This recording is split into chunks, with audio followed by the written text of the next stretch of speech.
Dans cette première vidéo, nous allons voir comment télécharger Microsoft SQL Server. Donc, allez sur votre browser et saisissez MS SQL Server et nous allons parcourir et prendre ce qui appartient à Microsoft. Alors, je vais cliquer là immédiatement et une fois que je suis ici, vous allez voir différentes versions. Nous allons descendre. Ici, ça c'est le Developer Version. Ça c'est pour jouer à la maison. Mais ici, vous avez la version Express. Alors, la version Express, the SQL Server 2022 Express, is a free edition of SQL Server ideal for development and production for desktop, web, and small server applications. Donc, si vous avez une moyenne entreprise, vous pouvez vraiment utiliser ça parce que ça dit It's a free education. Donc, sans tarder, nous allons cliquer ici pour télécharger cette version. Et une fois que vous avez cliqué là-bas, ça va télécharger dans votre classeur de téléchargement. Je peux retrouver mes trucs ici et sans plus tarder, je vais cliquer ici pour le lancer. Alors parfois ça prend assez longtemps. Quand vous cliquez, ne vous dérangez pas. Si vous ne voyez pas quelque chose ici comme chez moi, allez-y dans votre classeur de téléchargement, dans votre dossier, c'est ça le nom. In your folder, votre folder de téléchargement. Alors je vais cliquer ici, je veux qu'il installe anyway, pour qu'il m'installe ça. Alors, here we go. Alors, une fois que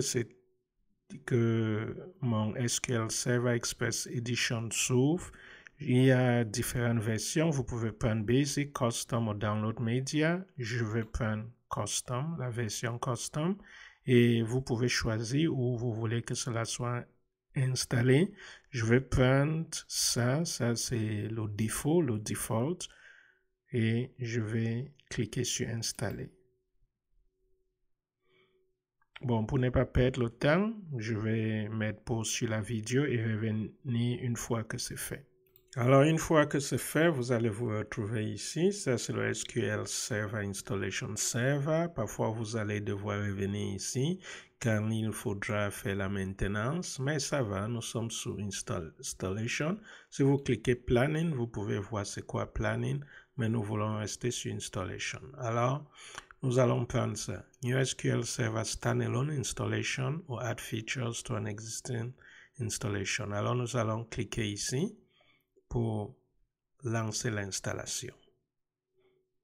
Et une fois ici, je vais accepter la licence. Next. Et ici, je vais accepter les mises à jour.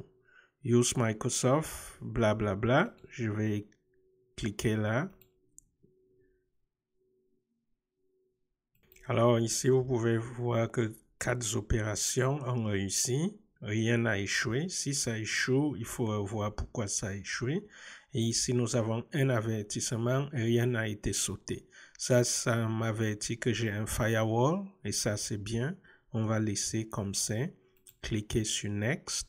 Et ici, ça me donne la possibilité aussi d'installer Azure. Mais je n'ai pas envie de l'installer. Alors, je vais cliquer là pour le retirer et je vais continuer sur Next. Alors, une fois que je suis ici, ça me donne l'option de choisir ce que j'ai envie de télécharger. Alors, nous allons nous retrouver ici où ça va nous permettre de télécharger toutes sortes de choses. Alors, si vous voulez comprendre c'est quoi, vous voyez les 4 éléments ont été choisis par défaut. Si vous voulez comprendre c'est quoi le Database Engine Service, cliquez simplement là. Et ici, ça vous dit, ça inclut le moteur de database, core services for storing, pour sauvegarder, processing and securing data. The database engine provides controlling access and rapid transaction processing. Si vous voulez comprendre c'est quoi ça, cliquez simplement là. Mais nous allons garder les 4 éléments qui ont été donnés par défaut. Nous allons laisser ça. Si vous voulez cliquer pour comprendre c'est quoi ça, mais nous allons laisser ces 4 éléments. Nous n'avons rien à faire ici et nous allons cliquer sur Next pour télécharger. Et là, ça devient intéressant parce qu'à ce niveau, on doit jouer un peu.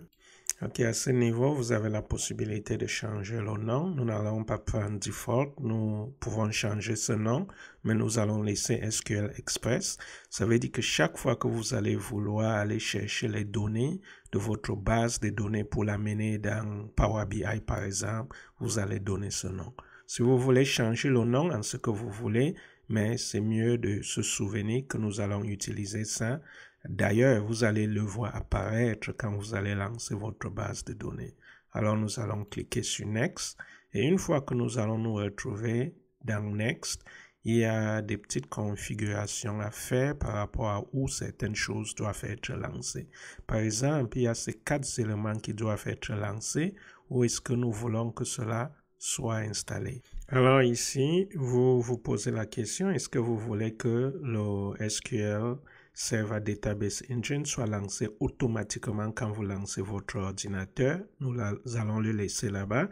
Sinon, vous allez devoir toujours aller quelque part. Si vous choisissez manuel pour pouvoir le lancer, laissons-le sur automatique. Mais pour quelqu'un qui est avancé, vous pouvez mettre tout ça en manuel. Et souvenez-vous, voici les 4 éléments que nous avons installés il y a quelques instants. Ça a été choisi par défaut et nous sommes là. Alors, pour la gestion du volume des tâches, nous allons laisser que le SQL Server Database, que ce moteur puisse gérer cela. Nous allons lui donner le droit de gérer afin que vous n'ayez rien à faire par rapport à cela. Nous allons tout laisser comme ça et cliquer sur Next. Alors, une fois ici, ce que je veux faire, c'est de venir ici dans Mix Mode parce que sinon, l'authentification va se faire automatiquement avec le mot de passe de votre environnement Windows. Mais ce n'est pas ce que je veux. J'ai envie de donner un mot de passe qui est unique à moi. Alors, donner un mot de passe ici. Regardez, voici l'utilisateur. Ça, c'est le nom de mon ordinateur. Vous allez voir, ça va toujours apparaître pour que vous puissiez vous authentifier. Alors, donnez un mot de passe. Je vais donner un mot de passe. Étant donné que c'est un apprentissage, donnez un mot de passe qui est facile pour vous d'apprendre, de vous souvenir et écrivez ça quelque part. Rassurez-vous que vous êtes sur Server Configuration. Alors, ici, nous allons passer à autre chose, Data Directories. Nous voulons changer là où ça va télécharger les choses ou là où nous allons jouer avec les données. Alors, je vais cliquer ici parce que j'ai envie de changer ça. Je n'ai pas envie que tous mes jeux de données soient installés dans mon dossier Program Files. Donc, je vais cliquer là, venir ici, là où j'ai mon C Drive. Une fois, je clique sur C. Donc, choisissez dans quel drive vous voulez installer votre truc. Et je vais prendre Make New Folder. Et je vais donner le nom de SQL Data. Et c'est tout. Je tape Entrée. Et c'est OK. Alors, je vais venir ici, je vais faire presque la même chose. Ne touchez absolument pas ça. D'ailleurs, ça ne vous donne même pas la possibilité. Ça, c'est vos bases de données système. Vous voulez jouer avec les autres. Ce que je veux faire, c'est de faire disparaître tout ça. Je n'en ai pas besoin. Je vais le laisser assez court, c'est trop long. Et les autres, je vais faire la même chose et garder uniquement backup.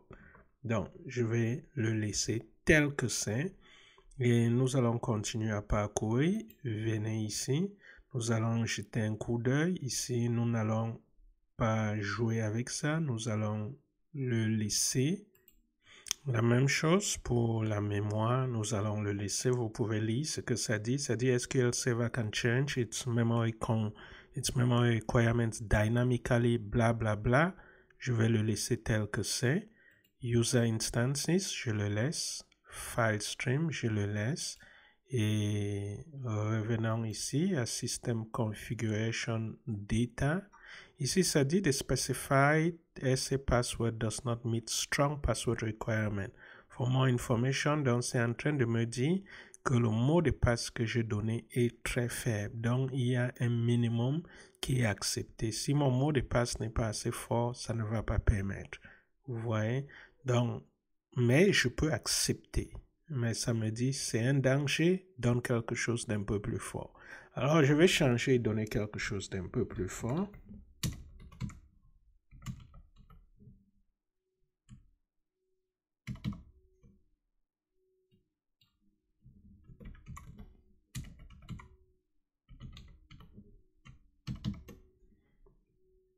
Ok, super, là ça me dit que c'est bon et je peux continuer. Et maintenant, une fois que nous cliquons sur Next, ça va lancer l'installation, ça va prendre un peu du temps. Vous voyez Installation Progress. Alors, pour ne pas que la vidéo soit excessivement longue, je vais mettre pause sur l'enregistrement et une fois que c'est installé, nous allons nous retrouver. Une fois que c'est fait, vous pouvez voir que tout a été installé, tout a réussi. Parfois, ça prend plus longtemps, soyez patient, ça va l'installer. Je peux directement y cliquer sur Close. Alors, je reviens sur SQL Server Installation Server Center. J'ai envie d'installer Install SQL Server Management Tool, ça c'est important.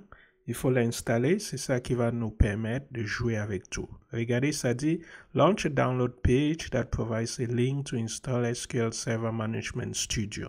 Donc le SQL Management Studio, c'est ce que nous allons toujours utiliser. Alors sans plus tarder, je vais cliquer là et ça m'envoie sur cette page.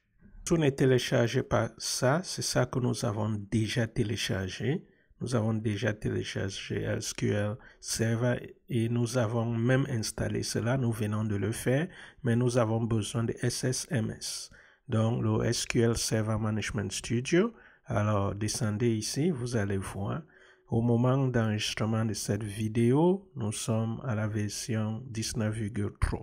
Alors je vais cliquer là pour le télécharger. Et vous voyez, c'est en train de télécharger. Une fois que ça sera fait, vous pouvez aller dans votre dossier de téléchargement et vous allez retrouver et nous allons l'exécuter. Donc, j'arrête la vidéo le temps que ça télécharge. Alors, allez dans votre fichier de téléchargement. Je vais l'ouvrir afin qu'on puisse l'exécuter. Donc, allez ouvrir le fichier qui a été téléchargé. Ça peut prendre un peu du temps, mais ça va lancer. Alors, je vais prendre Install Anyway.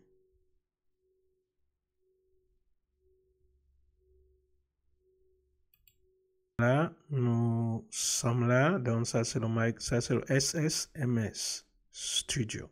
Donc, nous avons besoin d'installer ça. Je vais laisser l'endroit où ça va installer, le default endroit. Je vais le laisser et ne pas le changer. Donc, tout de suite, je clique sur Install. Et je vais dire yes, parce que le firewall veut jouer avec, et je vais laisser que ça installe.